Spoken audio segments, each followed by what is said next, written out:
지난 9월 16일 멈추었던 개성공단이 166일 만에 재가동됐습니다. 긴장감으로 팽팽하게 굳어있던 한반도에 숨통이 트이는 듯한데요. 하지만 아직 남과 북 사이엔 풀어나가야 할 문제들이 남아있죠. 그리고 그 문제들 앞에 선 지금 우리가 해야 할 일은 무엇인지, 또 우리는 무엇을 할 수 있을까라는 질문을 던져봅니다. 그 질문에 대한 해답을 찾는 것은 물론 우리들의 몫이겠죠. 548일 동안 북한에 체류했던 내용을 바탕으로 3권의 만화집을 발표한 오영진 작가, 그리고 서울과 평양의 모습을 사진으로 담은 독일의 사진작가 디터 라이스트너. 두 사람의 서울과 평양에 대한 시선을 통해 우리는 해답의 실마리를 찾아보려 합니다. 두 도시를 비교가 아닌 그저 바라보는 것을 통해 말이죠.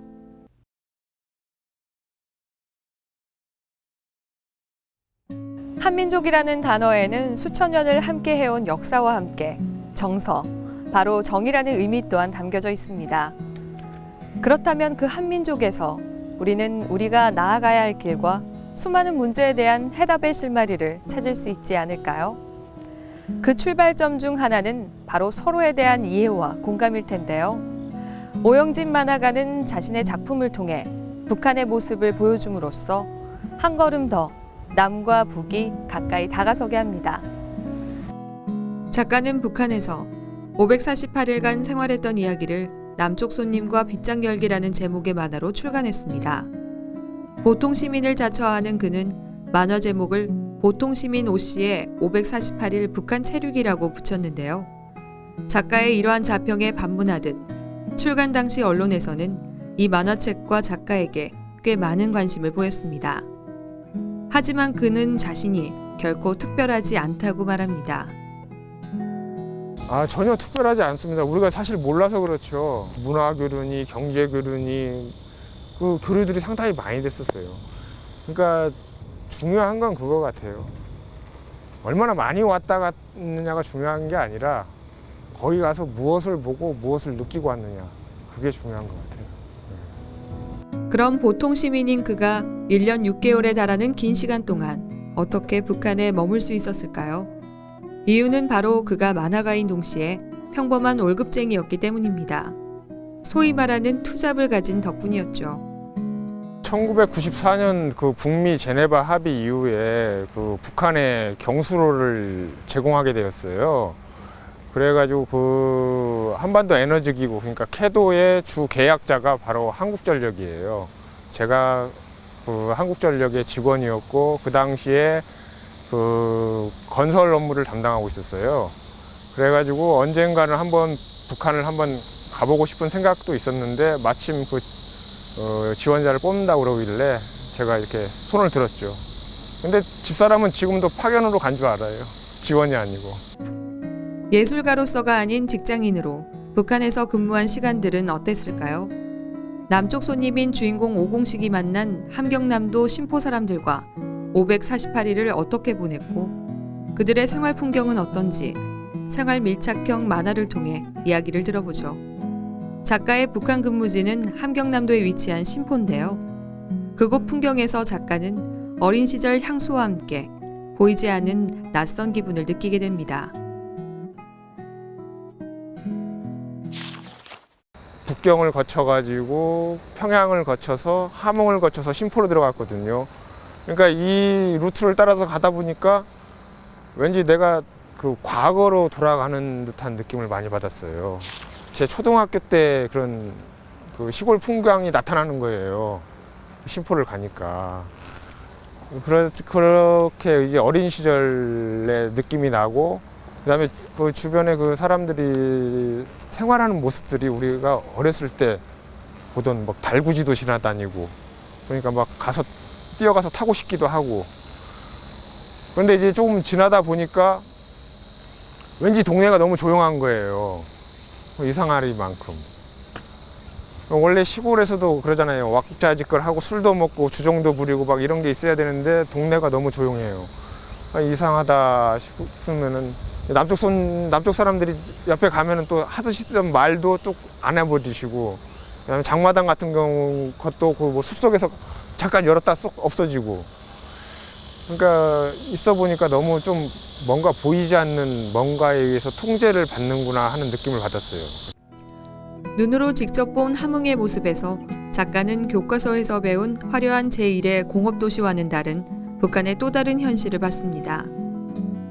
가서 보니까 이제 공장 설비들은 있는데 굉장히 낡았더라고요. 이렇게 낡고 녹슬고 뭐 가동이 되는지 안 되는지도 잘 모르겠고, 그리고 이제 함흥의 도로 자체도 이제 평양하고는 많이 다르더라고요. 평양은 이렇게 도로 포장이 잘 돼 있는가 하면은 함흥에는 그냥 포장도 잘 안 돼 있고, 막 패인 곳도 많고.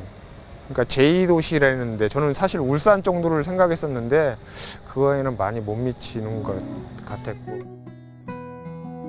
하지만 작가는 낙후된 모습만이 아니라 사회주의가 갖고 있는 특징을 건물에서 발견하게 되죠. 제가 이제 건축을 전공을 했기 때문에 이제 보다 보니까 이제 건축물을 보니까 건축물이 좀 양식들이 독특하더라고요.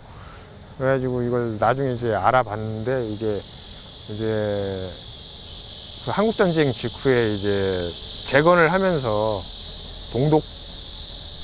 구 동독의 그 건축가들이 많이 디자인을 했다고 그러더라고요. 그래가지고 그 건물들이 좀 독특했던 그런 모습들이 생각이 납니다. 6.25 직후 북한은 제2의 도시인 함흥을 재건하기 위해 많은 노력을 기울였습니다. 특히 당시 동독과 국가 차원의 원조 조약이 체결된 52년 이후부터 62년까지 동독의 지원으로 함흥 재건 사업이 이루어졌는데요. 이후 동독식 도시 개발이 진행된 함흥의 모습이 작가의 눈에 포착된 듯합니다. 그러나 풍경에 대한 감상도 잠시. 신포에 도착한 첫날부터 작가는 아침잠을 설치게 됩니다. 신포 가는 길에 마주친 풍경을 보며 어린 시절로 되돌아간 듯 했다는 그의 이야기는 현실이 되었죠.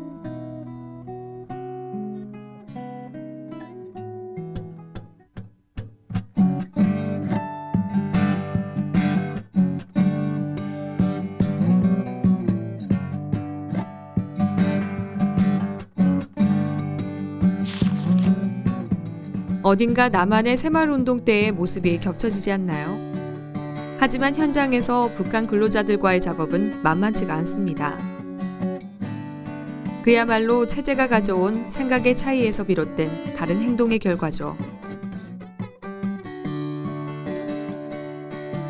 차이는 물론 문화에서도 있었는데요. 나팔수에 관한 에피소드는 피식 웃음이 나오기도 합니다.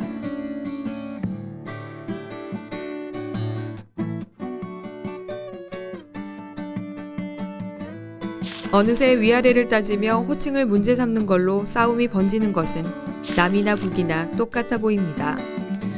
하지만 한껏 목소리를 높이던 주인공 오공식도 북한 주민들이 하나둘 모여들자 겁이 나나 봅니다. 결국 도망치고만 해요. 그러나 진짜 문제는 북한 주민이 남측 사무실에 찾아오면서부터인 것 같네요.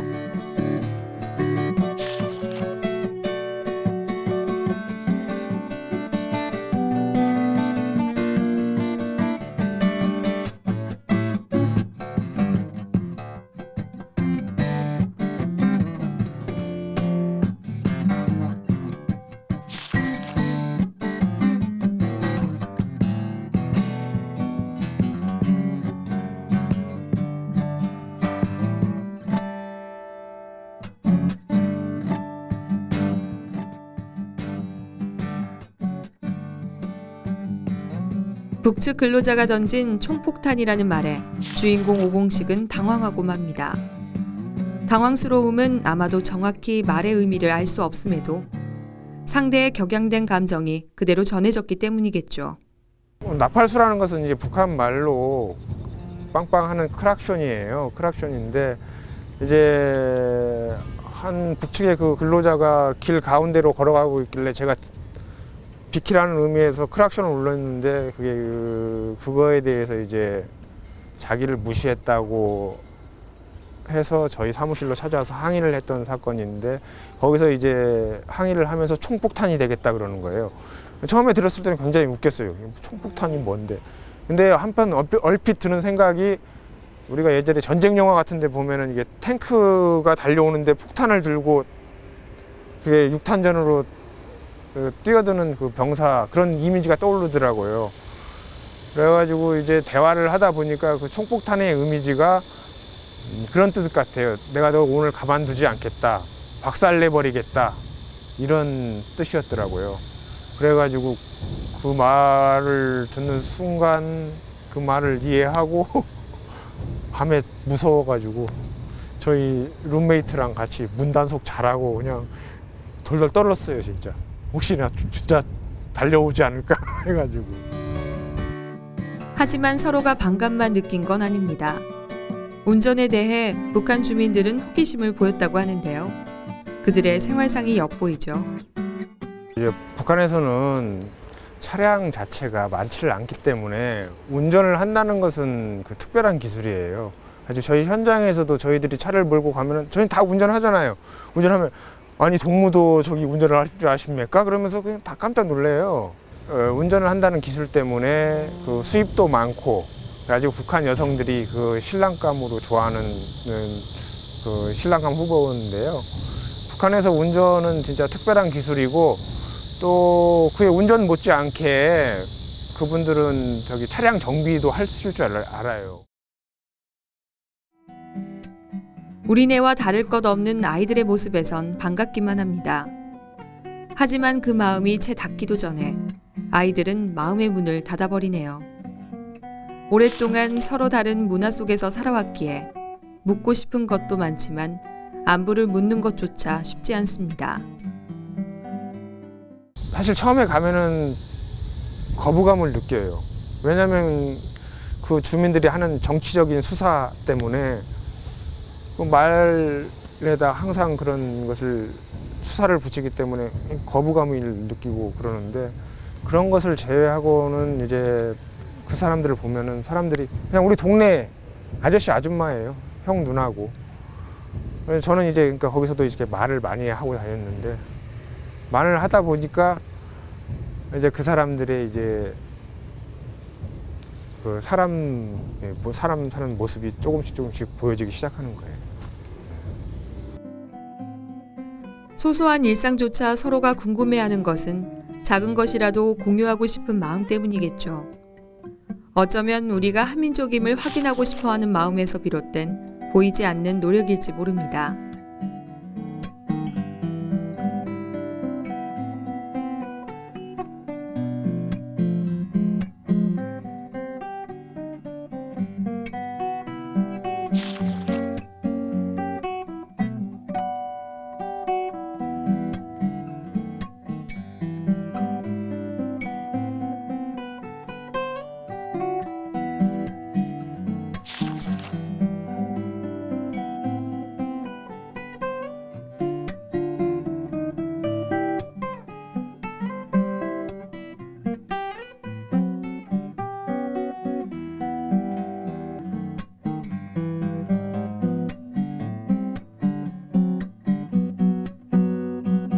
주인공 오공식은 그렇게 소소한 일상에서 서로의 닮은 꼴을 발견하며 동정이 아닌 사람으로서의 연민과 애정을 느끼게 합니다.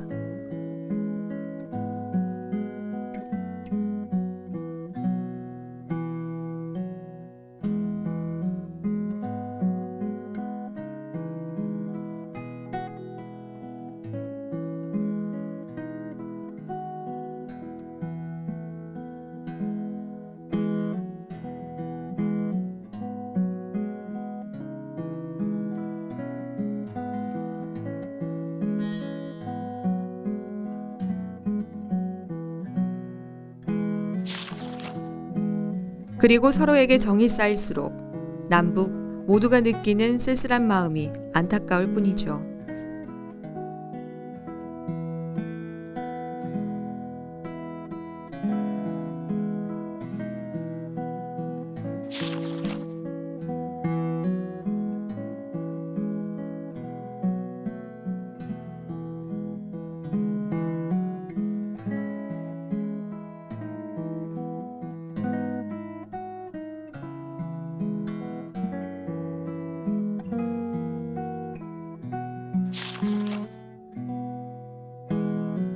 이러한 안타까움이 현실 앞에서 더욱 크게 느껴지는 작가는 만화를 통해 직접 속마음을 털어놓기도 합니다. 이곳에서 일하다 보면 때로는 같은 동포로서 북측 근로자를 물질적으로나마 도와주고 싶을 때가 있다. 그러나 북측 사람들의 자존심을 건드리지 않고 쌍방 간의 오해 소지 없이 뭔가를 도와준다는 것이 생각처럼 쉽질 않았다. 장갑, 일하는 물품을 생각해내고 전달하기까지 나는 며칠을 고민해야 했다. 그나마 다행인 것은 전달한 장갑에 대해 누구 하나 시비를 걸지 않는다는 것이다.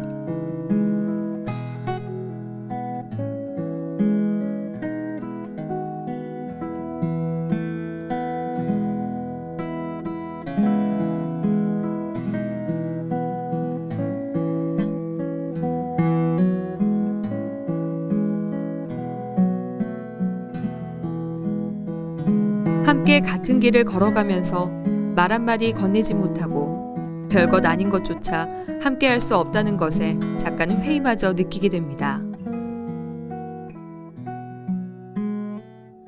그분들 말씀하시니까 진짜 좀 가슴이 좀 뭉클한데요.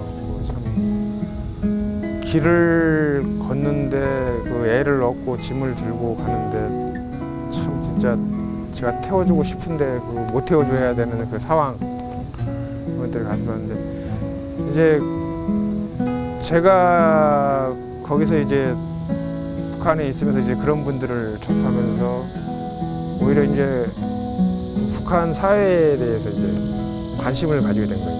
그러니까 저에 대해서 저의 이제 변화라면은 그런 거예요. 왜 이 사회가 이렇나? 아니면 이 사람들은 왜 이런 생활을 해야 되나? 그런 거에 대해서 이제 좀 더 깊이 관심을 가지게 됐다는 거죠.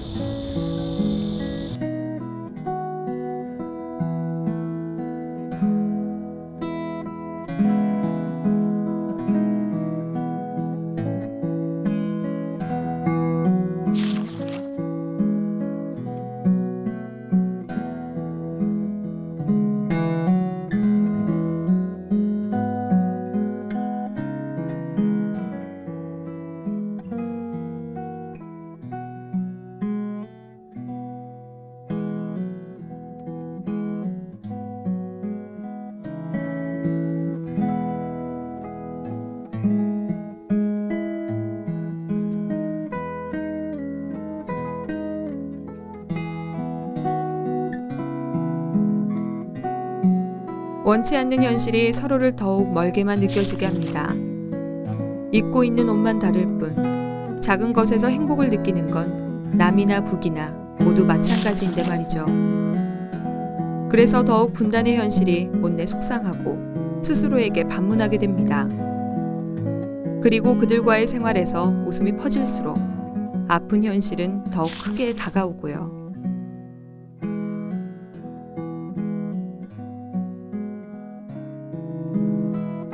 오영진 작가가 1년 6개월여간 북한에서 생활한 곳은 사실 평양이 아닌 함경남도 함흥시에 위치한 신포라는 곳입니다. 왜 서울과 견주어 볼 만한 평양이 아닌 함흥을 택했을까요? 앞서 작가의 만화를 통해서도 이야기했듯 함흥은 제1의 공업도시이자 평양 다음으로 손꼽는 북한 제2의 도시이죠. 우리가 북한을 볼 수 있는 창구가 오로지 평양뿐이었기에 서울과 함께 평양만을 바라본 건 아닐까요? 오영진 그가 작가가 아닌 평범한 월급쟁이의 신분을 가지고 있었기에 우리는 더욱 밀도 있게 그리고 그동안 볼 수 없었던 북한의 모습, 그곳 사람들의 마음을 볼 수 있었습니다. 그리고 그들과 생활한 경험을 바탕으로 오영진 작가는 2년여간의 취재와 자료 조사를 통해 여기 평양 프로젝트를 펴냈습니다. 그는 서울과 평양을 비교가 아닌 그냥 바라본다는 프로그램 취지에 적극 동의하며 평양 프로젝트를 통해 사람들에게 전하고 싶었던 자신의 바람을 이렇게 이야기합니다. 지금 남과 북을 비교한다는 것은 그건 이미 그 옛날에 우리가 지금 방공 비디오 테이프를 돌려보는 것 한 그것밖에 되지 않아요. 그런 느낌밖에 줄 수는 없어요. 사실 저희가 매일같이 북한 뉴스를 접하잖아요. 뉴스 때마다 접하고 가장 가까이 살고 있고. 그런데 북한 문제 하면은 진짜 북핵 문제나 이산가족 상봉 때나 반짝하고 말아요. 사람들이 관심이 없어요. 관심이 없고 또 북한에서 무슨 문제가 나면 쟤들 왜 이래? 무시하거나 외면해 버린다는 거죠. 그렇지만 우리 가장 가까운 곳에 진짜 우리와 수천 년의 역사를 같이 한 사람들이 살고 있는데 그곳에 우리와 같이 역사를 같이 했던 사람들이 있고 그들의 삶이 있다는 것을 한번 보여주고 싶었어요. 수천 년의 역사를 같이 해온 만큼 분단 이후의 변화에도 남과 북은 닮은 꼴을 하고 있습니다.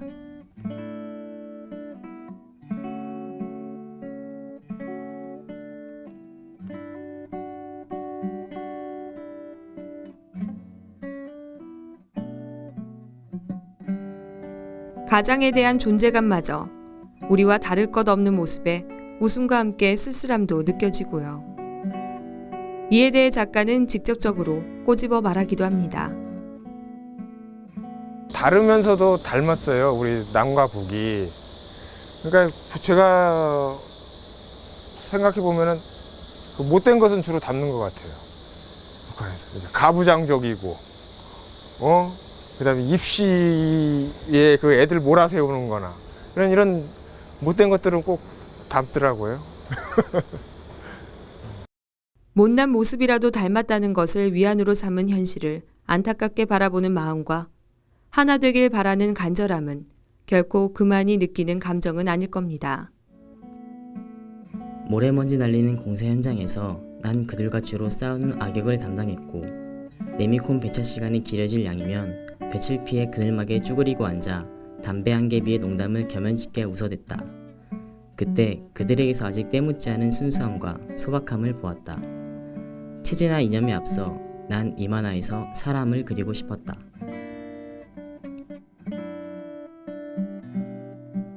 작품에서 느껴지는 씁쓸하고도 애잔한 웃음에서 작가는 독자들이 안타까움을 넘어 그 무언가를 깨닫기를 바라고 있습니다.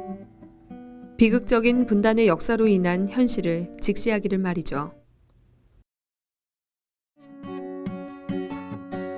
호기심 반 망설임 반으로 떠났던 북한에서 1년 6개월간의 생활을 작가는 그동안 잊고 살았던 우리의 또 다른 자화상을 발견할 수 있었던 시간들이었다고 회고합니다.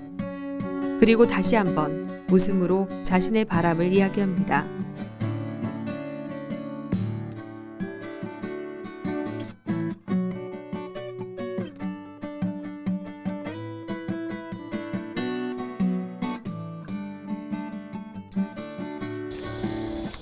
결혼을 하려면은 사실 제일 중요한 게 뭐예요? 주의가 아니라 결혼 상대자들의 그 의지잖아요. 그런 면에서 좀 더 유연한 좀 관계를 유지시켜 나갔으면 좋겠어요. 북한도 그런 좀 열린 사고를 좀 했으면 하는 바람입니다. 그 당시 분위기로 봤을 때는 아마 제가 만화가로서 갔다면은 저기 인민대 학습당이나 뭐 만수대 창작사 같은 데 가서 구경하고 기념사진 찍고 또 옥류관에 가서 냉면이나 먹고 오지 않았을까 그런 생각이 드는데 만약 그 당시에 그래가지고 제가 만화책을 냈다면은 뭐 평양 관광 안내서나 무슨 뭐 평양 맛집 기행 뭐 이런 만화가 나오지 않았을까요? 예. 제가 이제 신문 기사들 들으면 뭐 평양에도 차도 많아지고 무슨 뭐 굉장히 좀 이제 역동적이고 이제 좀 변화가 있다 그러는데 가서 또 한번 좀 보고 싶어요. 그동안 사람들이 어떻게 변화했고 그런 것들도 그럴 기회가 되면은 가방 한번 싸야죠. 또. 남쪽 손님과 빗장 열기라는 두 제목의 만화는 남쪽 손님으로 갔던 작가가 남북이 서로에게 마음의 문을 열었던 경험이 고스란히 담겨 있습니다. 그리고 우리로 하여금 꿈을 꾸게 하죠. 수천 년의 역사를 같이 했고 보이지 않는 마음마저도 함께하고 있는 우리가 언젠가 하나 되는 꿈을 말입니다. 동무도 리발했네? 내일 평양에 간대설이 이 친구도 내일 서울 갑니다. 아, 길었습니까? 이야, 둘이 똑같다야.